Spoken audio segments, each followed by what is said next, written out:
नमस्कार मंडळी, मी अनुष्का आजच्या पॉडकास्टमध्ये आपल्या सगळ्यांचं खूप मनापासून स्वागत करते. आजही एक हटके विषय घेऊन मी तुमच्या समोर आली आहे. तो विषय आहे EFT टॅपिंग. मन, बुद्धी आणि शरीर याच्यावरती टॅप करून तुम्ही अनेक समस्या कशा सोडवू शकता या विषयावरती आपण गप्पा मारणार आहोत. आणि यासाठी आज मी आमंत्रित केलेले आहे ॲडव्होकेट अश्विनी जगताप यांना. तर अश्विनी ताई आपल्याला सांगणार आहेत की हे टॅपिंग पॉईंट्स नेमके कोणते आहेत आणि त्यावरती टॅप केल्यानंतर नक्की शरीरातलं काय बदलतं आणि त्याचा तुमच्या दैनंदिन आयुष्याशी कसा संबंध आहे. तर अश्विनी ताई एक विधितज्ञ आहेत, वकील आहेत, पुन्हा त्या काउन्सिलर आहेत. त्यानंतर अनेक लोकांना त्यांनी या थेरपीज थ्रू हिलिंग दिलेलं आहे. वेगवेगळ्या कार्यशाळा त्या पुण्यामध्ये घेतात, ऑनलाईन असतात, ऑफलाईनही असतात. तर आज मी स्वागत करते आजच्या पॉडकास्टमध्ये अश्विनी जगताप यांचं. नमस्कार. नमस्कार. EFT थेरपी आणि ती कशी कार्य करते याविषयी खूप उत्सुकता आहे माझ्या मनातही आणि दर्शकांच्या मनातही. तर तुम्ही सुरुवातच तशी सांगा की नेमकी ही थेरपी काय आहे. ही थेरपी आपल्या शरीरात साठून राहिलेल्या भावना, ज्या नकारात्मक भावना असतात, ज्याचा आपल्या शरीरावर, आपल्या मनावर आणि एकूणच आपल्या आयुष्यावर परिणाम होतो, त्या सगळ्या काढून टाकण्याचं एक अमेझिंग टेक्निक आहे. थोडक्यात मनाचं पंचकर्म करण्याचं हे टेक्निक आहे. आपण आजपर्यंत शरीराचं पंचकर्म ऐकलंच असेल. अगदी. तर त्याचप्रमाणे आपण मनाचं पंचकर्म करतो, म्हणजेच इमोशनल डिटॉक्स करतो, ज्याच्याने सगळ्या नकारात्मक भावना, नेगेटिव्हिटी बाहेर पडते आणि आयुष्य समृद्ध पद्धतीने आपल्याला जगता येतं. बरं, ही पद्धती भारतीयच आहे की बाहेरून कुठून? ही बाहेरून आलेली आहे. अमेरिकेतले गॅरी क्रेग नावाच्या माणसाने, जे मानसोपचार तज्ज्ञ होते, त्यांनी 1990च्या दशकात EFTचा शोध लावला. ऍक्च्युली हे आधी TFT होतं. रॉजर कॅलेहन नावाच्या माणसाने TFTचा शोध लावला आणि पुढे गॅरी क्रेग यांनी त्याला सिम्प्लिफाय केलं. 800 मेरिडियन पॉइंट्स वरून त्याला 8 मेरिडियन पॉइंट वरती अगदी इझिएस्ट वेनी सर्वसाधारण माणूस वापरू शकेल, करू शकेल अशा पद्धतीने आपल्या समोर आणलं, ज्याला नाव दिलं गेलं EFT. बरं, या EFT थेरपीचा तुमच्या आयुष्यात कधी प्रवेश झाला, म्हणजे काय घटना घडली, ती खूप उत्सुकता आहे मला ऐकण्याची. ऍक्च्युली असाच एक छोटासा स्ट्रेस मॅनेजमेंटचा कोर्स करत असताना ह्या सगळ्या फील्डशी संबंध आला. ऍक्च्युली मुलं मोठी होत आहेत, रिकामा वेळ आहे आणि मग तो रिकामा वेळ खायला उठायचा, आपण काहीच करत नाही, ही भावना आतून त्रास द्यायला लागली आणि मग काहीतरी करायला पाहिजे या भावनेतून एक छोटासा कोर्स सुरू केला. त्या कोर्समधून मला वेगवेगळे इन्साइट्स मिळत गेले, माझ्या आयुष्यावर सकारात्मक परिणाम व्हायला लागला आणि मग मी हे पुढे लोकांना शिकवूया अशा भावनेने जेव्हा पाहायला लागले, त्यावेळी EFT माझ्या आयुष्यात आलं आणि माझ्या आयुष्यात त्याने आमूलाग्र बदल घडवून आणला. पुढे मी आजपर्यंत जवळजवळ 1000 ते 1500 लोकांना हे शिकवलंय आणि त्यांच्या आयुष्यामध्ये पण एक खूप सकारात्मक बदल मला पाहायला मिळतोय.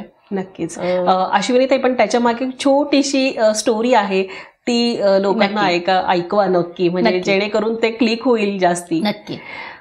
26 वर्ष हा छोटा काळ नाहीये. 26 वर्ष मला पोटदुखीचा त्रास होत होता. शरीरातला एक पोटाचा छोटासा भाग जो कंटिन्युअस दुखत असायचा, म्हणजे असं खूप मोठं पेन होतं अशातला भाग नाही, पण अगदी छोटं बारीक बारीक ते दुखणं बॅक ऑफ द माइंड सुरूच असायचं. आणि मग इनर चाइल्ड हिलिंग, EFT ह्या सगळ्याशी संबंध आल्यानंतर मी स्वतःवरच अभ्यास करायला सुरुवात केली आणि अचानक आठवलं की 4थीत असताना माझ्या इच्छेविरुद्ध मला माझ्या आत्याकडे शाळेला ठेवलं. मी आजीकडे शाळेला होते, मामाकडे शाळेला होते आणि अचानक आजीकडे एक मेडिकल इमर्जन्सी आली आणि मग आत्याकडे ठेवण्याचा निर्णय घेतला गेला. तो निर्णय घेण्यामागे माझ्या पालकांचा चांगला हेतू होता, मम्मी पप्पांचा, की पुढे छान शिकावं, पुढे काहीतरी करावं आणि खेड्यापाड्यात ते शिक्षणाची सोय नव्हती तेवढी चांगली. आत्याकडे ठेवलं आणि मग सगळंच नवीन, माणसं नवीन, शाळा नवीन, मैत्रिणी नवीन आणि ते दुःख त्या माझ्या बालमनाला किंवा माझ्या त्या वयाला सोसलं नसेल किंवा काय, आणि तो एक ट्रॉमा बनून माझ्या शरीरात अडकून राहिलं. तेव्हापासून माझं पोट दुखतं, 4थीत असल्यापासून. आणि हे सगळं जेव्हा कळलं आणि त्या गोष्टीसाठी मी टॅपिंग करायला सुरुवात केली की 4थीत असल्यापासून माझं पोट दुखतं, मला खूप वाईट वाटलं होतं की माझी जुनी शाळा, माझ्या जुन्या मैत्रिणी, माझे जुने शिक्षक, आजी, मामा यांना सगळ्यांना सोडून आता नवीन ठिकाणी परत पहिल्यापासून सुरुवात करायची.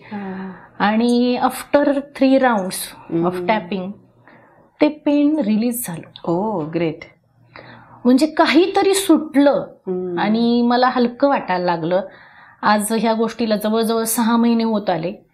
माझी पोटदुखी परमनंटली गेली. म्हणजे 26 वर्ष जे पेन मी सहन करत होते ते अगदी 26 सेकंदात गेलं म्हणायला हरकत नाही. इतकं हे पॉवरफुल टेक्निक आहे. सही. मग आता हे टेक्निक नेमकं काय आहे आणि ते कशा पद्धतीने काम करतं स्वतःवर आणि मनावर, तर हे आपण सांगूयात. येस. टॅपिंग किंवा EFT हे एक energy psychology, quantum physics, EFT म्हणजे EFT इमोशनल फ्रीडम टेक्निक. त्याच्या नावातच आहे की इमोशनल फ्रीडम. आपण इमोशनली फ्री होतो, स्वतःला मोकळं करणं. येस, स्वतःला मोकळं करतो. अडकलेल्या भावना आहेत, कधी कधी श्वास सुद्धा अडकतो आपला, तो सुद्धा आपण या टेक्निकने रिलीज करू शकतो. अशा प्रकारचं हे EFT, हे acupressure, quantum physics, energy psychology, modern psychology यांचं कॉम्बिनेशन आहे. याच्यामध्ये आपल्या शरीरावरती 8 मेरिडियन पॉइंट्स आहेत. जे 8 मेरिडियन पॉइंट्स आपल्या 7 चक्रांशी, आपल्या शरीरात जी 7 ऊर्जा चक्र आहेत आणि 14 ऊर्जा नाड्या आहेत, त्या 7 चक्रांशी आणि ह्या ऊर्जा नाड्यांशी हे एकमेकांशी इंटरकनेक्टेड आहेत. ज्या मेरिडियन पॉइंट्सवरती आपण टॅप करतो, हे टॅपिंग पॉइंट त्या ऊर्जा वाहिन्यांचे सुरुवातीचे किंवा शेवटचे पॉइंट आहेत. ज्यावेळी आपण इथे हलक्या हाताने टॅप करतो त्यावेळी तिथे साठून राहिलेली निगेटिव्ह एनर्जी रिलीज होते. ज्याचा परिणाम आपल्या शरीरावर होतो. म्हणजे आपल्या मेंदूमध्ये एक ॲमिग्डेला नावाचा खूप छोटासा पण महत्वाचा पार्ट असतो, जो सतत स्ट्रेस रिस्पॉन्स क्रिएट करत असतो. जसं की मेंदूमध्ये अँफा रिसेप्टर्स असतात, जे सतत त्या ॲमिग्डेलाला सांगत असतात कुठून कसं आपल्या आजूबाजूला वाईट घडतंय, त्यांनी बघ तुझं कसं अपमान केला, तिने बघ तुला कसं टोमणा मारला, जाता जाता तो तुझ्याकडे रागात बघून गेला, असं तो सतत त्या ॲमिग्डेलाला ट्रिगर पाठवत असतो. दिवसभर सुरू असतो जे घटना त्याचं निगेटिव्ह इम्प्रेशन. त्या ॲमिग्डेलाचं कामच असतं की सगळी निगेटिव्ह इन्फॉर्मेशन स्टोअर करून ठेवणं. पण मग निगेटिव्ह का? आय मीन कारण तो त्याचा जगण्याची गरज आहे, तो त्याचा सर्व्हायवल मेकॅनिझम आहे. कारण समजा मी गरम दुधाच्या पातेल्याला हात लावला तर मला चटका बसतो. ही गोष्ट जर मी विसरले तर परत त्या चुका मी करणार आहे. करेक्ट. गाडी जोरात चालवली, माझा ऍक्सिडेंट झाला, ही जर गोष्ट मी विसरले तर मी परत गाडी जोरात चालवणार आहे, माझा परत ऍक्सिडेंट होणार आहे. ह्या चुका वारंवार घडू नयेत म्हणून हा ॲमिग्डेला ही सगळी निगेटिव्ह इन्फॉर्मेशन स्टोर करून ठेवतो. आणि हे अँफा रिसेप्टर्स त्याला वारंवार ट्रिगर देत राहतात, आजूबाजूला शोधून आणतात. त्यांना तो प्रोजेक्टच तो आहे की शोध काय दिसतो तुला वाईट, आणि मग ते सगळं ॲमिग्डेलाला तो सांगतो. तसा ॲमिग्डेला स्ट्रेस रिस्पॉन्स क्रिएट करतो. कॉर्टिसॉल नावाचं जे स्ट्रेस हार्मोन आहे ते जास्त प्रमाणात सिक्रेट व्हायला लागतं. बट आफ्टर टॅपिंग हे अँफा रिसेप्टर्स आणि ॲमिग्डेला मधलं कनेक्शन ब्रेक होतं. ते दोघं डिलिंक होतात, वारंवार ट्रिगर जाणं थांबतं. त्याच्यामुळे ॲमिग्डेला शांत होतो, परिणामी नर्वस सिस्टीम शांत होते, मन, मेंदू, शरीर शांत होतं, रिलॅक्स्ड होतं आणि गोष्टी सुटायला लागतात. म्हणजे जसं स्ट्रेसमध्ये असलेला माणूस काहीच नाही करू शकत. बरोबर आहे. म्हणजे सुचूच नाही शकत त्याला चांगल्या गोष्टी किंवा निर्णय तो घेऊ शकत नाही. पण ज्यावेळी माणूस शांत आहे, रिलॅक्स्ड आहे, काम म्हणतो आपण, तर त्यावेळी ह्या गोष्टी आपण अतिशय छान पद्धतीने करू शकतो. म्हणजे टॅपिंगने तो स्ट्रेस रिस्पॉन्स कमी होतो. आणि संशोधनातून सिद्ध झालंय की टॅपिंग नंतर कॉर्टिसॉलचं प्रमाण 40 ते 50% पर्यंत कमी होतं. मोठा रेशो आहे. येस, बरोबर आहे. मग आता हे सगळे टॅपिंग पॉइंट आहेत, हे आपल्या दर्शकांना आपण दाखवणार तर आहोतच या मुलाखतीच्या शेवटी. परंतु तुमच्याकडे याचे खूप सारे अनुभव आहेत, तुम्ही अनेक केसेस यातनं हील केल्यात, तर त्याचे काही अनुभव आमच्या दर्शकांना सांगा. नक्की. आताच मी माझा स्वतःचाच एक एवढा मोठा अनुभव सांगितला. अजून एक जण माझ्याकडे यायची, जिला पैशाचे बरेच प्रॉब्लेम्स होते, हाऊसवाईफ होती आणि उत्पन्नाचं साधन नव्हतं. ज्यावेळी तिने EFT शिकली, आता हे EFT आपण सगळ्या एरियामध्ये वापरू शकतो. म्हणजे शरीर असेल, मन असेल, नातेसंबंध असतील, पैसा असेल, आपली करिअर ग्रोथ असेल, बिझनेस असेल किंवा आपलं आरोग्य असेल, सगळ्या एरियाजमध्ये आपण हे टॅपिंग टेक्निक वापरू शकतो. जसे जसे ब्लॉक्स रिलीज व्हायला लागतात तसं आपल्याला परिणाम दिसायला लागतो. तर ही मैत्रीण हाऊसवाईफ होती, पैशाच्या अडचणी होत्या, प्रत्येक गोष्टीला नवऱ्याकडे पैसे मागणं म्हणजे किती हेक्टिक असतं किंवा काय असतं हे एक स्त्री म्हणून तुम्ही समजू शकता आणि मी समजू शकते. तर मग ज्यावेळी टॅपिंग केलं तर तिच्या रूम्स होत्या भाड्याने दिलेल्या. तिच्या आई वडिलांकडून तिला ते मिळालेलं होतं. आई वडील गेल्यानंतर ते तिच्या एक उत्पन्नाचं साधन होतं आणि त्या रूम्स तिने भाड्याने दिलेल्या होत्या. त्याचं भाडं तिला यायचं. असंच तिने भाडं वाढवलं आणि एक भाडेकरूला त्या गोष्टीचा खूप राग आला. त्या रागात त्याने तो ज्या घरात राहायचा त्या घराच्या वॉशरूमचा दरवाजा तोडला आणि ते घर खाली केलं आणि तो निघून गेला. ही गोष्ट ती विसरून गेली.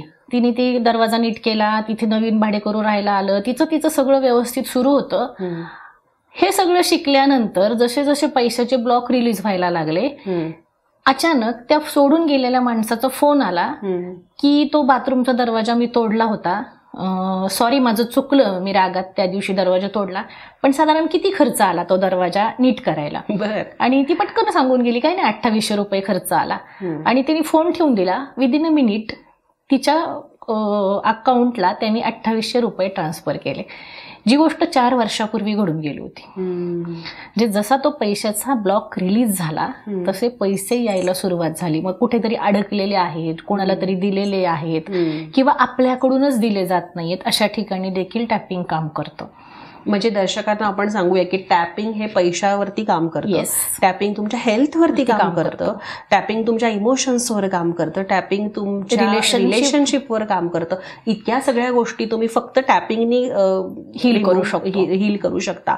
तर अनेक लोक असं म्हणतात की टक टक टक म्हणजे टॅपिंग करून काही गोष्टी सुटतात का? तर त्याला मला वाटतं हे खूप छान उत्तर आहे. टक टक करून सुटतं का हे अनुभवूनच बघून आपण, म्हणजे स्विमिंग टँकच्या साईडला बसायचं आणि स्विमिंग कसं करायचं पुस्तकं वाचल्यासारखं होईल की ते अनुभवायलाच पाहिजे. पाण्यात उतरल्याशिवाय ती मजा नाही करता येणार नाही. त्यामुळे ज्यांना मजा पडतात ती त्यांनी करून बघा एकदा. तुम्ही काहीही न बोलता जस्ट तुम्ही टकटक जरी केलं ना तरी काहीतरी आतमध्ये हलणार आहे. बरोबर आहे. तुम्हाला काहीतरी शिफ्ट जाणवणार आहे, सिस्टीम मधलं काहीतरी रिलीज होणार आहे. त्यावेळी तुमच्या आतमध्ये जे काही सुरू आहे ते रिलीज होणार आहे. भले तुम्ही टॅपिंग शिकले असाल नसाल, तुमचा विश्वास असेल नसेल, टॅपिंग सगळ्यांसाठी काम करतं. म्हणजे तुम्ही अननोनली जरी या गोष्टी केल्या की नाही विश्वास नाहीये पण करून बघूया तरी सुद्धा ही थेरपी वर्क करणार, येणार रिझल्ट येणार. बरोबर आहे. मग आता हे स्पेसिफिक पॉइंट आपण का निवडतो? म्हणजे इथले तुम्ही सांगता कपाळाचे, नाकाच्या खालचे, हेच का बरं त्याच्यात? ते मगाशी सांगितल्याप्रमाणे आपल्या शरीरामध्ये 14 ऊर्जा वाहिन्यात, जशी श्वास नलिका आहे, अन्न नलिका आहे, श्वास नलिका जशी आहे तसंच ऊर्जा वाहिन्या आहेत ज्याच्यामधून आपल्या शरीराला प्राण ऊर्जा पुरवली जाते.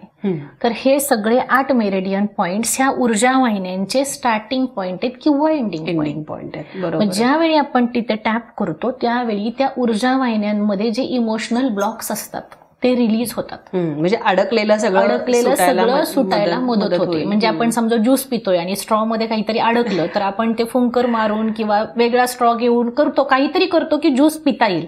तो ब्लॉक रिलीज करण्याचा प्रयत्न करतो आपण, जे काही अडकलंय. तर इथे आपण ते जे काही अडकलेलं आहे ते रिलीज करतो. ऊर्जेचा प्रवाह सुरळीत होतो. कारण जगण्यासाठी अन्न पाणी जसं गरजेचं आहे, श्वास जसा गरजेचा आहे, तशीच प्राण ऊर्जा गरजेची आहे. एक मेलेला माणूस आणि आपण यात काय फरक आहे? Obviously energy. त्याचा प्राण गेला म्हणतो ना आपण. बरोबर आहे. त्याचा प्राण गेला, त्याचा जीव गेला, त्याच्यातली ती चेतना गेली, त्याच्यातली ती प्राण ऊर्जा गेली. मग जगण्यासाठी प्राण ऊर्जा सुद्धा तितकीच गरजेची. मग ती प्राण ऊर्जेचा जर फ्लो सुरळीत नसेल तर आयुष्यात अडथळे येतात. करेक्ट. आणि जर आपण सगळं करतोय तरी आयुष्य मनासारखं नाहीये, ह्याचा अर्थ काहीतरी ब्लॉक. करेक्ट. आता तुम्ही मगाशी पैशाच्या संदर्भात उदाहरण दिलं. अनेक आपल्या मैत्रिणी जे हे ऐकतात आपला पॉडकास्ट, तर अनेकांच्या मनामध्ये, स्त्रियांच्या मनामध्ये खूप साऱ्या गोष्टी असतात की मला माझी मुलं समजून घेत नाहीयेत किंवा ह्या घटना वारंवार माझ्याच आयुष्यात का घडतात किंवा आपण म्हणतो की मी छानच दिसत नाहीये. असे खूप सारे ब्लॉकेजेस गृहिणींच्या मनात असतात. विशेषतः 40 नंतर 50 नंतर जिथे मोकळा वेळ त्यांना असतो, खूप गोष्टी विचार करायला असतात, त्यावेळी स्पेसिफिकली हे जाणवतं. तर या आपल्या मैत्रिणींना तुम्ही काय सल्ला द्याल ह्याच्यातनं? एकतर मी पहिलं सांगेन की सेल्फ लव्ह, म्हणजे इमोशनल फ्रीडम टेक्निक शिकवताना इमोशनल फ्रीडमची व्याख्याच माझ्या दृष्टीने अशी आहे की स्वतःशी मैत्री करणं. स्वतःशी मैत्री करा, स्वतःला समजून घ्या, स्वतःवर प्रेम करा, ज्या ज्या गोष्टींनी तुम्हाला आनंद मिळतो त्या सगळ्या गोष्टी करा आणि महत्वाचं म्हणजे स्वतःची तुलना दुसऱ्यांशी करणं बंद करा. इथं जर सगळ्यांचे फिंगरप्रिंट्स घेतले तर जगात असंख्य लोक आहेत. करेक्ट. सगळ्यांचे फिंगरप्रिंट्स वेगळे आहेत, कुणाचंही कुणाशी मॅच होत नाही. अशा ठिकाणी आपणही युनिक आहोत. करेक्ट. म्हणजे माझ्यासारखी दिसणारी कोणी नाहीये किंवा माझ्यासारखी असणारी कोणी नाहीये. एखाद्याचं दिसणं आपण कॉपी करू शकतो, पण असणं नाही कोणाचं कॉपी करू शकत आपण. तर स्वतःचं ते युनिकनेस जो आहे तो जपा. करेक्ट. जसं म्हणजे त्यांच्या मनामध्ये जी निगेटिव्ह फिलिंग येत राहील सतत तर ती सुद्धा त्या टॅपिंग थ्रू रिमूव्ह करू शकतात. येस, डेफिनेटली करता येतं. हो. आणि मला विचारायचं की हे टॅपिंग मी किती वेळा करायचं म्हणजे इफेक्टिव्ह होईल? याला काही तसे नियम अटी नाहीये. तुम्ही टॅपिंग कितीही वेळा करू शकता. जर तुम्हाला स्पेसिफिक ब्लॉक सापडला, तुम्हाला माहिती, जसं मला सापडलं की 4थीत असल्यापासून माझं पोट दुखतंय आणि ते विदिन 30 सेकंड रिलीज झालं, तसं जर तुम्हाला सापडलं तर ते 30 सेकंदात पण रिलीज होईल. कधी 3 वर्षही लागतील, आपण नाही सांगू शकत किती वेळ लागेल. पण तुम्ही कितीही वेळा करू शकता टॅपिंग. तसे काही नियम नाहीत की एकदाच करा, 2दाच करा. त्याला काही आंघोळ करूनच करा, पिरियड्स मध्येच करा किंवा करणार नाही, चालणार नाही, असं काही नाही. दिवसात कितीही वेळा तुम्ही करू शकता, डाव्या हाताने करा, काही नाही. त्याला कुठल्याही नियम अटी नाहीयेत. महत्वाचं म्हणजे टॅपिंग मध्ये काही बिघडत नाही.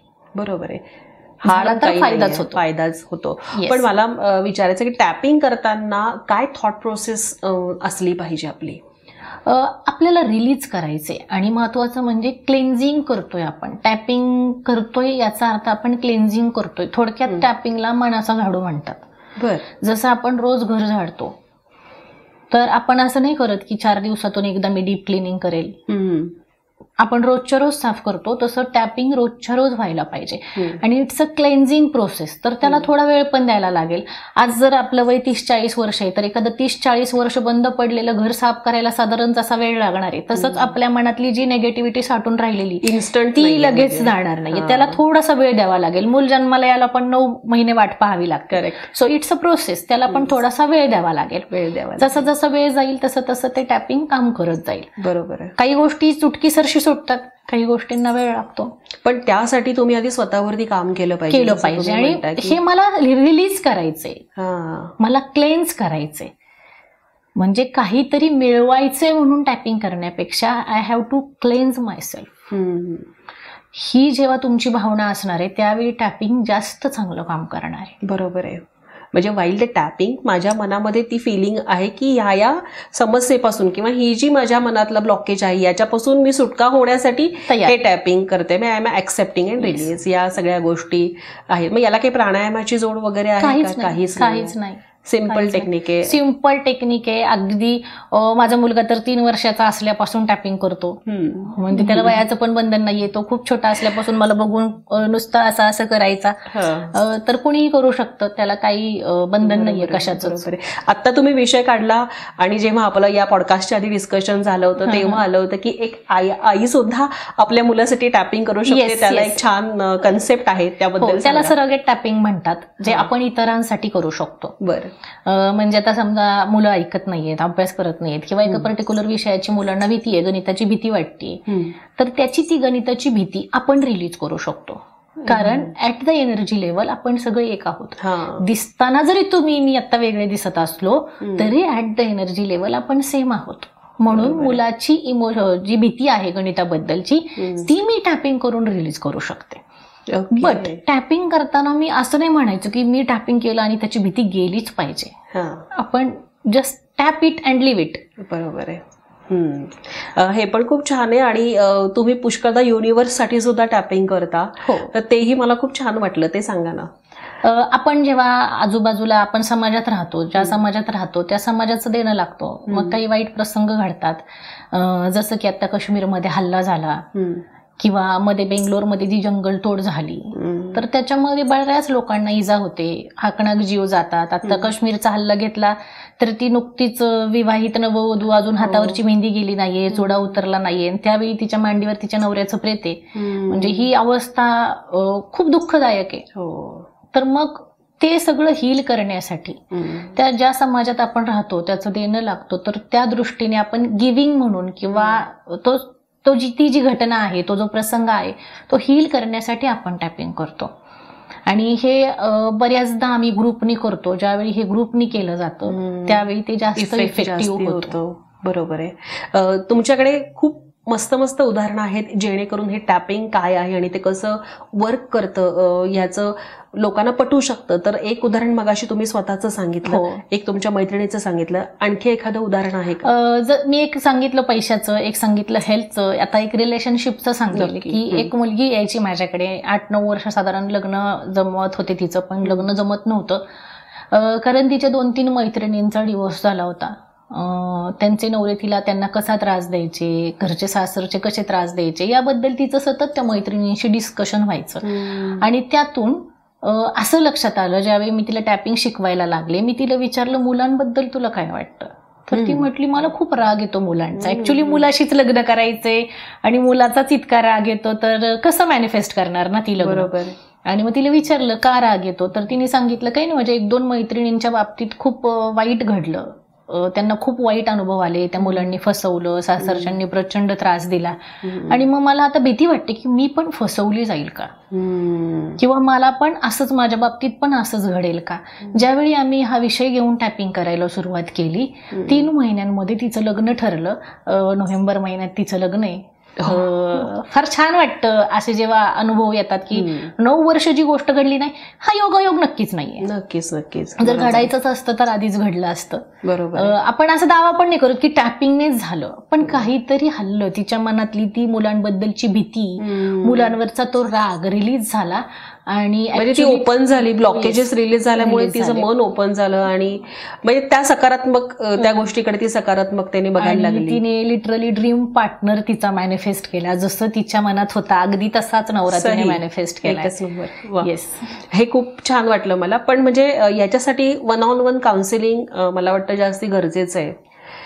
ग्रुप सेशन पण घेतो आपण, असं काही नाही की तुम्ही पर्सनलीच यायला पाहिजे, पण कधी कधी जर तुमच्या मनात खूपच जास्त ट्रॉमा आहे, कशाबद्दलची तरी भीती आहे किंवा तुमचा व्यक्त न होण्याचा स्वभाव आहे, तर त्यावेळी 1-to-1 बेटर पडतं की एकटा असाल तर तुम्ही जास्त चांगल्या पद्धतीने सांगू शकता. म्हणजे जर माझ्या समस्येचं मूळ मी तुम्हाला सांगितलं तर त्याच्यावरती आपण दोघे मिळून सोल्युशन काढू शकतो आणि मग त्याच्यासाठी काय नेसेसरी टॅपिंग आहे हे तुम्ही त्यांना शिकवू शकाल.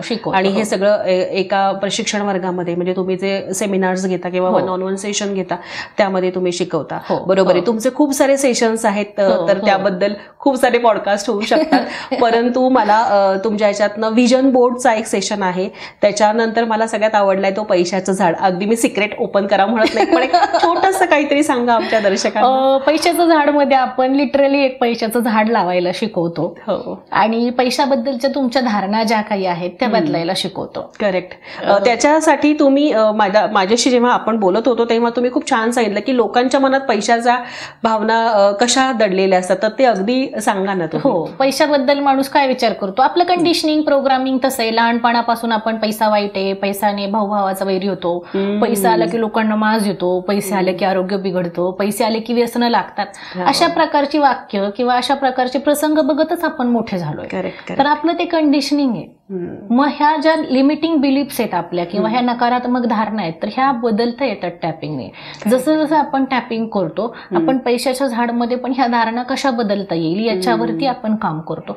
जशा जशा तुमची बिलीफ बदलते, तुमची बिलीफ काय आहे पैशाकडे बघण्याची, की पैसा अवघड आहे, पैसा कमवणं फार अवघड आहे, येणारच नाहीये. तुम्ही पैशाला जर नावं ठेवताय, म्हणजे समजा तुमच्याकडे एखादे पाहुणे आले आणि तुम्ही त्यांना वाटेल तसं बोललात, नावं ठेवली, तर परत ते तुमच्याकडे नाहीत येणार. खरंय खरंय. पण तुम्ही त्यांचं कौतुक केलं, आदरातिथ्य केलं तर ते परत परत येतील. तसंच आहे, पैसा जर तुमच्याकडे आहे, नाही म्हणण्यापेक्षा थोडा तरी आहे. करेक्ट. मग तो आहे तर त्याच्याबद्दल ग्रॅटिट्यूड व्यक्त करणं, त्याला व्यवस्थित सांभाळणं, त्याला इन्व्हेस्ट करताना एका छान इंटेन्शननी इन्व्हेस्ट करणं, या गोष्टी जर घडायला लागल्या तर ऑटोमॅटिक आपल्या धारणा बदलतात. धारणा बदलल्या की आयुष्य बदलतं. मॅडमने एक खूप छान उदाहरण सांगितलं होतं की आपण भाजी आणायला बाजारात गेलो की 1000-1500 रुपये असेच खर्च करतो आणि मग काय भावना येतात.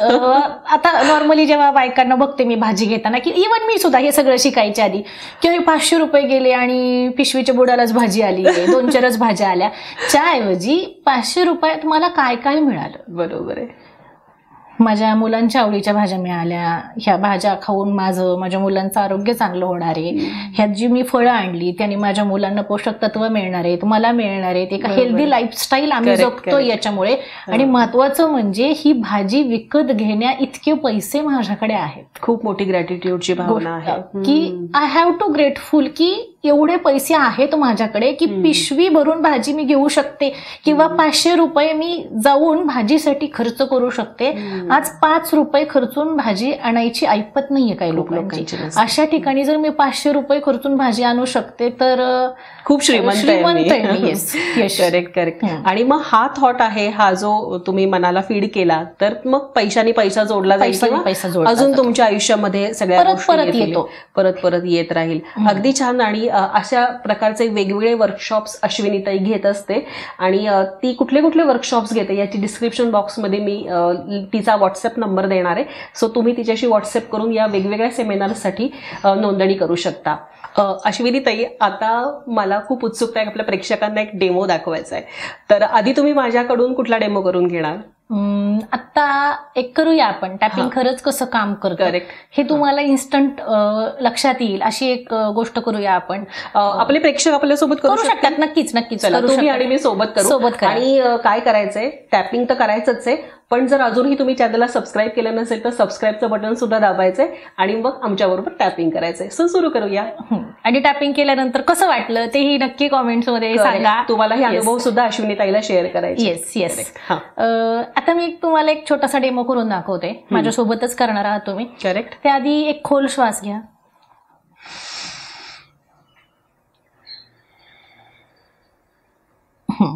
आपल्या हृदयाची श्वास घेण्याची क्षमता साधारण 100%. हो. तुम्हाला वाटतं तुम्ही 100% श्वास घेऊ शकला? नाही. मग साधारण किती घेऊ शकला? त्याला काय असं काही मोजमाप नाही, पण तरी मी एक 60% श्वास घेऊ शकले. Okay good.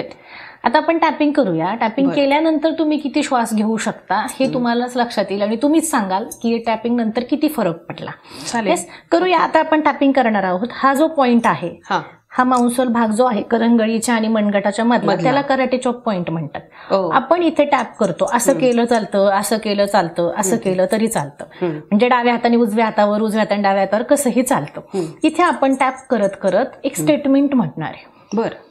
आणि त्यानंतर आपण मेरिडियन पॉइंट्स वरती टॅपिंग करणार आहे. बरोबर. तर पहिला हा कराटे चॉप पॉइंट आहे.